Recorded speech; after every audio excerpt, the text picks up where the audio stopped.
Hello and welcome back to my channel. In this video, I'm talking about how I gathered and processed data for the Fish Head Nebula, or IC 1795, located in the constellation of Cassiopeia, about 6,000 light years away from Earth.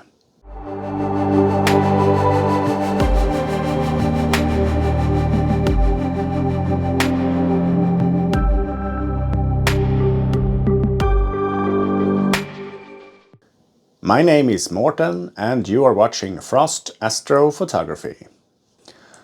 I used my home observatory to gather 18.5 hours of usable data with SHO narrowband filters, and now it is time to show you selected parts of the image processing to make this data into an image to show you.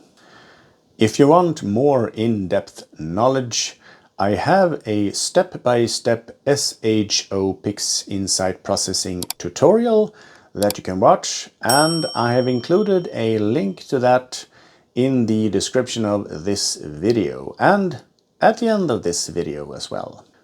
In this video, I will show you an alternative method of stretching the image to generalized hyperbolic stretch that I normally use, and that is the script Statistical Stretch in combination with the script iHDR. Since this is a step I normally don't use and it is not included in the step-by-step tutorial, I will pay it some extra attention in this video.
For this image, I gathered a total of 223 light frames, and that is 103 HA, 6203 and 58 S2. And those were gathered during the course of 5 different nights spanning from September 18th to October 25th this year. The total integration time is 18.5 hours, and these are the 3 master files: stacked and drizzled 2x. You can see the S2 here and the O3 here and the hydrogen alpha here. You can see that the quality is fairly good here in the hydrogen alpha. I've also used my subframe selector with the approval formula to exclude light frames with the stars that are not perfectly round or stars that are too big for my taste.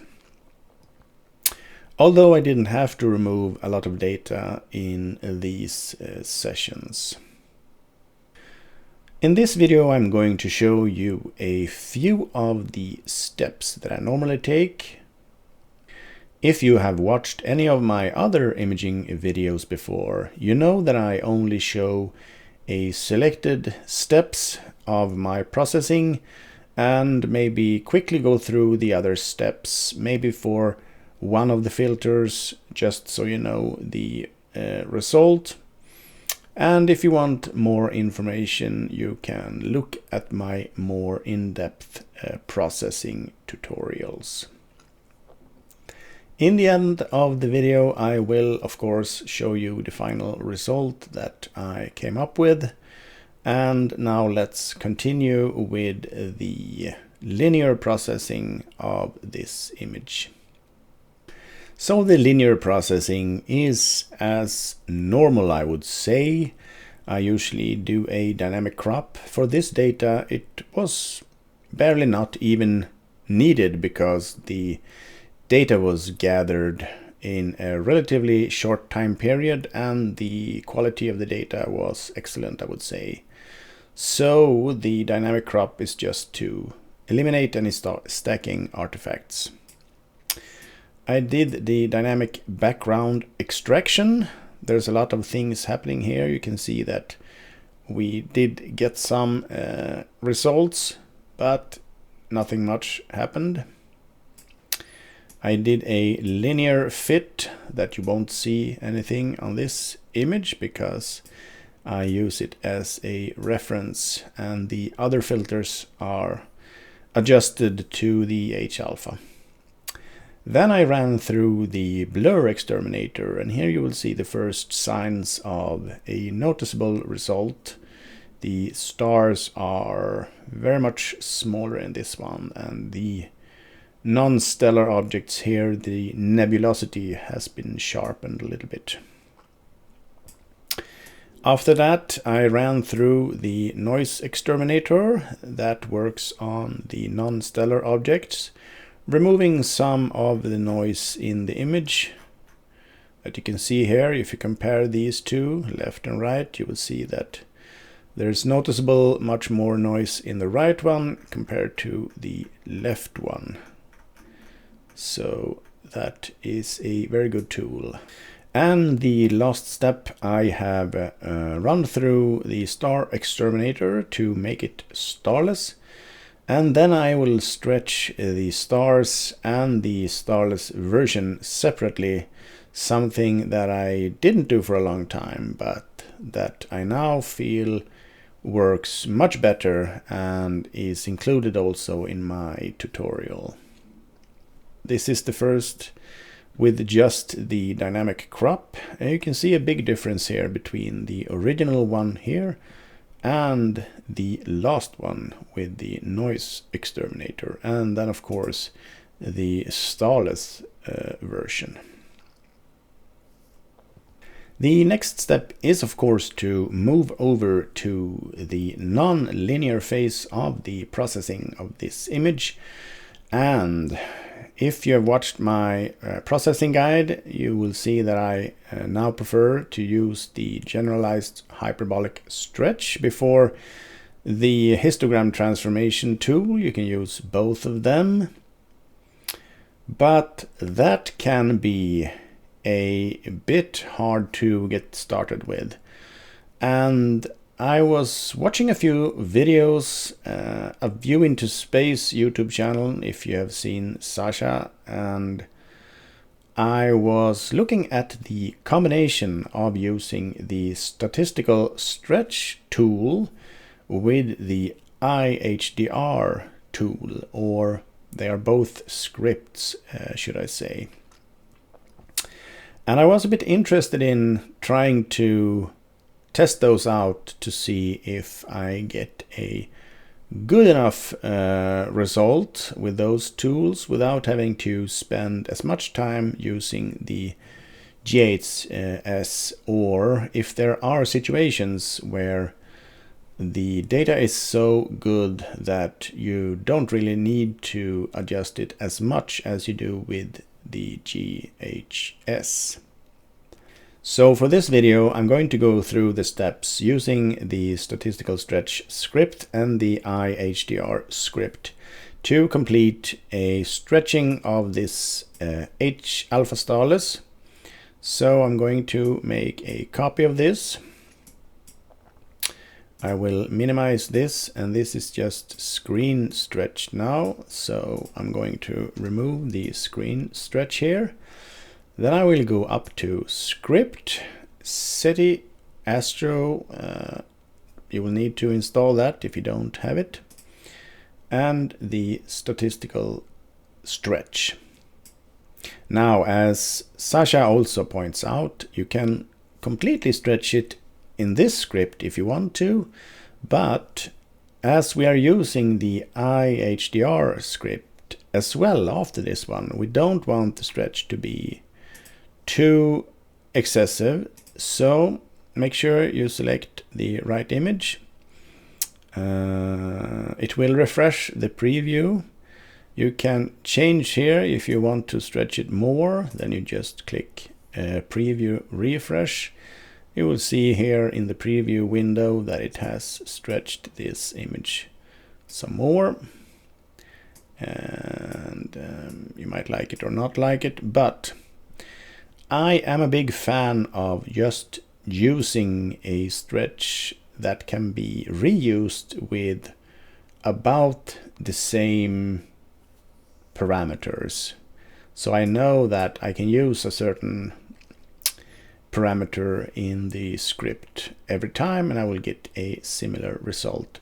That of course depends on the image here, but since we are going to make other adjustments to this, we will select a very low target median here, so 0.15.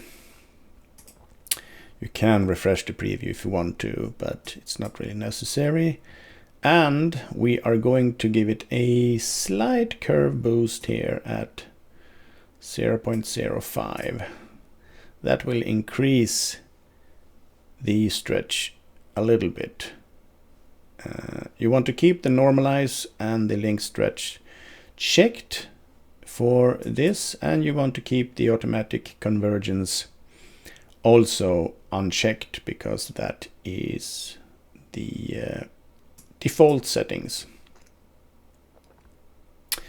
When that's done, all you need to do here is click on execute and it will perform this stretch. If you have other filters, you just select between the filters here and you will stretch all three in a similar way. I'm just showing you the H-alpha now, but if you have SHO, you will do the same stretch on all three of them. So now we have the first part of the stretch done.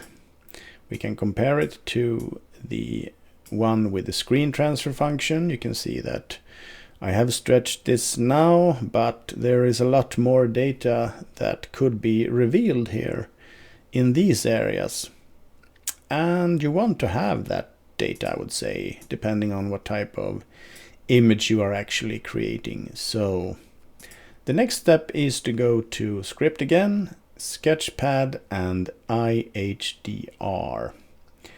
You will need to download both of these because they're not included. If you go to Updates and Manage Repositories, you will add this repository for iHDR and you will add this repository for the SETI Astro Toolbox.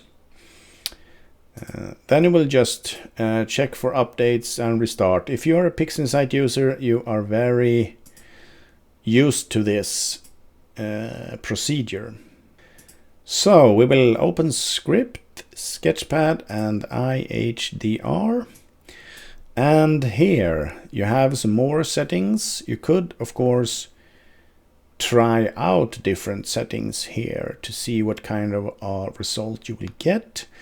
I will just present to you the settings that I have noticed that others are using and that are working fairly good. So select your image, make sure you select the correct target view. Since the image already has been stretched, we don't want to apply too much of HDR. So you will select low HDR. You will leave it at 1 repetition. You will leave it at 5 stretch. iterations, that is the default settings, you would lower the stretch intensity to maybe somewhere around 0.10. You will increase the mask strength here, and that will protect the brighter areas of the image. And this is fairly important, especially when you have stretched the image before, so around 1.2, and then you will keep the layer preservation. You will execute this, and now it will run through a 5 iteration task here. It will be creating masks and performing things with the multiscale medium transformation tool that is in PixInsight, and it will take a lot longer than just running through the statistical stretch, but not too long, I would say. It's taking a bit longer on the last iterations. That's just because the way it is. So now that has finished, and now we end up with a stretched image looking like this. You can see that the results are very good. The brighter areas are not blown out here, and we are comparing it to the screen transfer function here. You can see that this is fairly good. You have revealed a lot of the fainter details out here, but you still have a fair amount of contrast between the lighter and the brighter areas. Brighter or darker areas, I should say, I'm sorry. And you are preserving the areas here that you want to, and you have a fairly good amount of details, I would say, in these sections here that you normally might miss. So I'm very impressed with the combination of these two scripts in order to make an efficient workflow for data that is usable for this method, or if you don't actually have that much time, I would say. Now we're in the non-linear phase, and of course you will need to handle the stars as well. And for the stars, I've actually combined my SH and O light frames before stretching. And before stretching, you also want to include information about the stars using the script, image analysis, and image solver. This is also covered in my bigger, longer tutorial. And when that is done, you want to use the process called the photometric color calibration to really calibrate the colors of the star. And that way you will make a synthetic RGB star. And this is the result that I have after combining my SHO stars and doing an image solver and then running through the calibration of the star colors. And of course these stars have been fairly reduced, or I would say reduced a lot. But I really like the method of this, trying to get RGB stars when you don't have RGB broadband data available. So that we will keep until the end, and we will check out our stretched images. So the script worked fairly good. I have my H alpha starless here. I have my O3 data here. I think that this data is very good. I don't need to do anything to it. And then I have my S2 data here that is also very good. There's a lot of details in this data. What you need to do next is to integrate these three SHO into a single RGB image. And then you will need to assign them different colors. So SHO, so S is for red, so I have H2 starless here, and I will put in my H alpha in the green channel, and I will put in my O3 in the blue channel there. Then I will execute my pixel math, and then I will end up with the first integration of my SHO data here that is fairly green. We will take care of that, of course.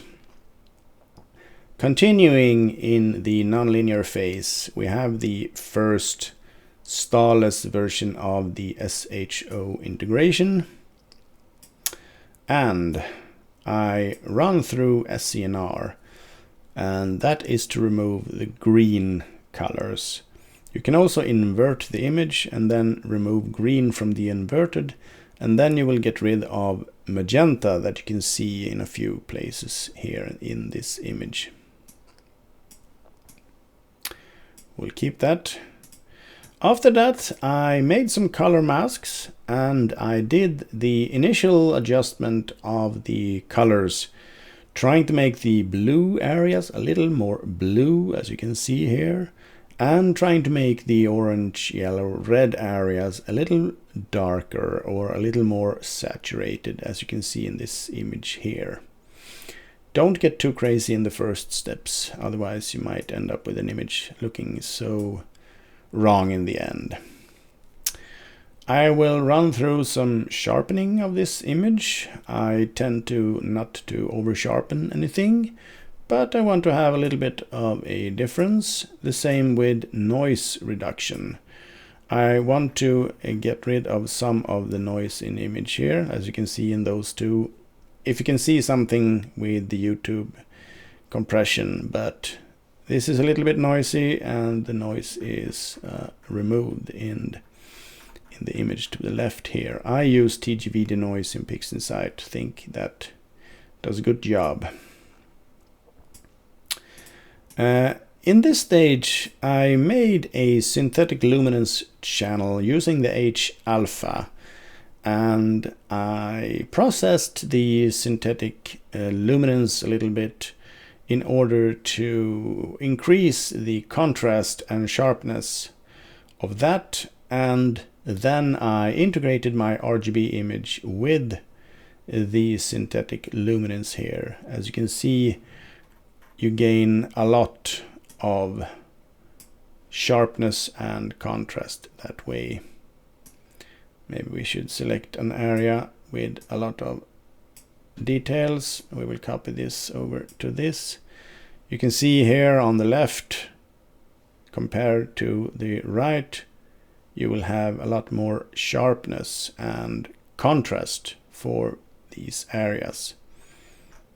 And I'll try to be subtle when making the contrast and sharpening processing steps on the synthetic luminance, because it will have a very big effect on the image here later on. And the next step here is to run through the script that I also like, called Dark Structure Enhance. And that really enhances the areas here, and well, basically all of the areas with dark structures, making the contrast a little bit bigger between those areas. So I really like that script. And for some final adjustments, I did some more color adjustments here to the blue. I also made some adjustments to the contrast for the luminance channel on the image here to increase that a little bit more. So we can remove all of these and compare to, you know, first image here after integration, last image here after the integration processing steps has been completed in the non-linear phase, I would say. Before integrating the images in the end, I decided to make one last final adjustment here increasing the blue saturation just a little bit more.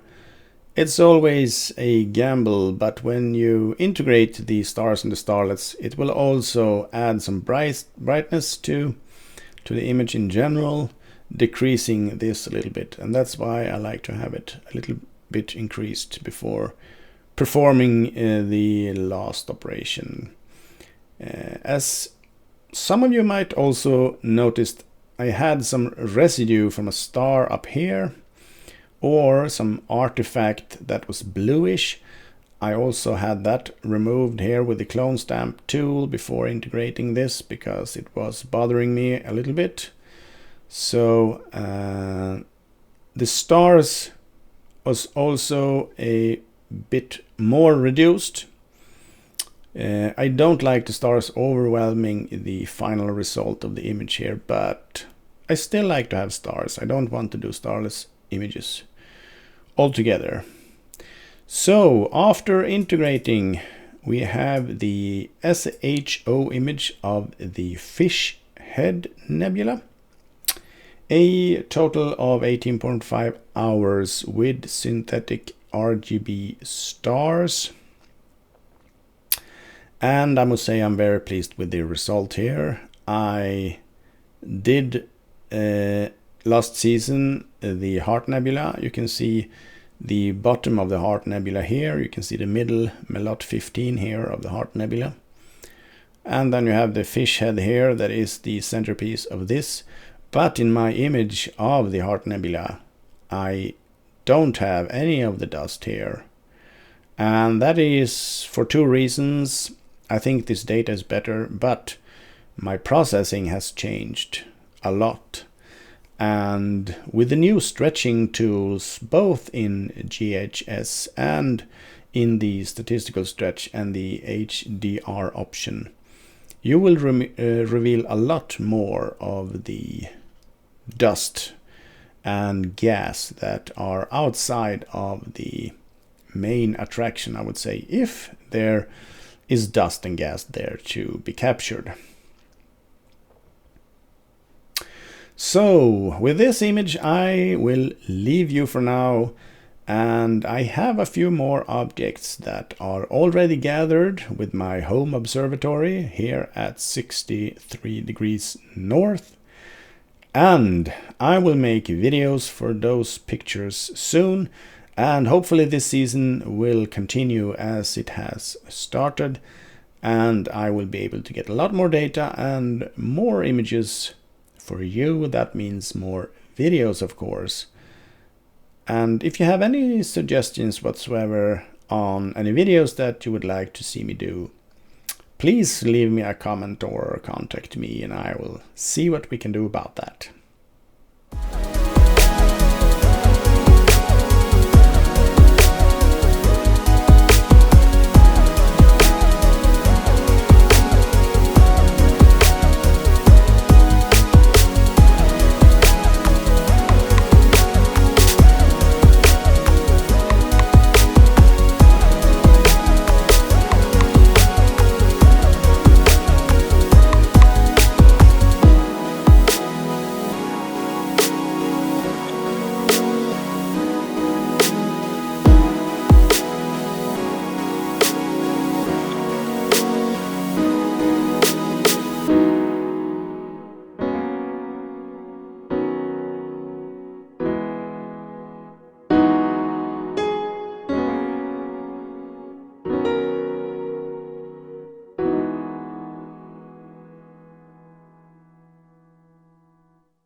Thank you so much for watching this video, and if you like it, please give it a thumbs up and do consider subscribing if you're not already doing so.